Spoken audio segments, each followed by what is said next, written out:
एक बार एक भिखारी अपने जीवन से परेशान हो चुका था क्योंकि उसे अपने जीवन को चलाने के लिए भीख मांगना पड़ता था। उसे हर एक चीज़ के लिए भीख मांगना पड़ता था। इसी बात को लेकर वह दुखी रहता और दिन भर यही सोचता कि उसके जीवन में बदलाव कैसे आएगा। यह सोचकर वह निराश हो जाता। वह हर दिन देखता कि बहुत सारे लोग निराश होकर आंखों में आंसू लिए विभिन्न चिंताओं से परेशान गौतम बुद्ध की तरफ जाते और वापस लौटते समय वे लोग बहुत ही खुश होते थे। वह भिखारी यह समझ ही नहीं पा रहा था कि गौतम बुद्ध उनके साथ ऐसा क्या करते हैं कि वे खुश हो जाते थे। वापस लौटते हुए न तो उन लोगों के हाथों में ढेर सारे पैसे होते थे, ना सोना चांदी। फिर ऐसा क्या होता था कि लोग बुद्ध के पास से वापस लौटते वक्त इतना खुश होते थे। यह सब सोचकर वह भिखारी भी निर्णय लिया कि वह भी महात्मा बुद्ध के पास जाएगा और देखेगा कि ऐसा वहाँ क्या हो रहा है कि दुखी लोग उनके पास जाकर खुश हो जाते हैं। वह बुद्ध से मिलने उनके पास चल पड़ा। जहाँ बुद्ध मौजूद थे वहाँ बहुत लंबी कतार लगी हुई थी। वह भिखारी भी कतार में लग गया।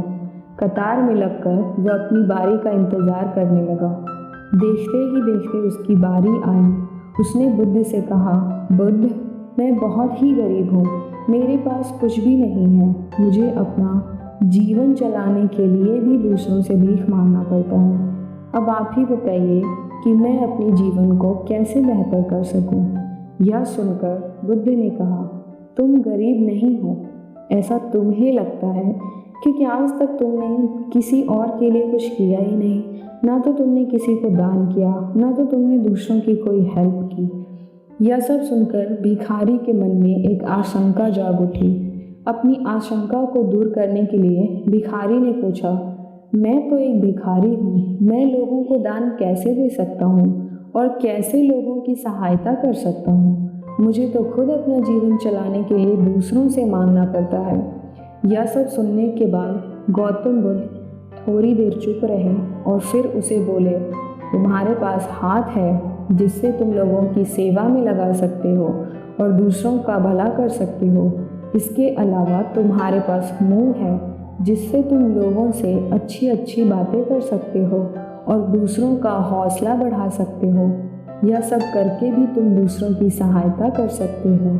जरूरी नहीं कि दान सिर्फ पैसों से किया जाए। हम चाहें तो हम शिक्षा का भी दान कर सकते हैं, चाहे तो अन्न का भी दान कर सकते हैं। ऊपर वाले ने अगर किसी को पूर्णतः अच्छा शरीर दिया है तो वह गरीब नहीं है, वह बस दिमाग से गरीब है। उसे इस विचार से हटकर दूसरों की सेवा में लगना चाहिए।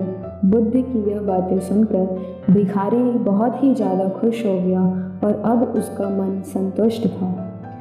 तो दोस्तों, हम सब इस चिंता में समय बर्बाद करते हैं कि हम गरीब हैं, लेकिन यह सत्य नहीं है। सत्य तो यह है कि जब तक हमारा शरीर पूरी तरह से बेहतर है, स्वस्थ है, हम उसका उपयोग करके आगे बढ़ सकते हैं और खुद के जीवन को बेहतर बना सकते हैं। अगर कोई व्यक्ति सिर्फ अपनी गरीबी पर ध्यान दे, सिर्फ अपनी मुश्किलों पर ध्यान दे और उसे बदलने की कोशिश ना करे, तो बुद्ध ने कहा है कि उससे बड़ा मूर्ख इस दुनिया में कोई नहीं। इसलिए दोस्तों, अपनी परेशानियों पे ध्यान देने के बजाय उसे ख़त्म करने पे ध्यान दें।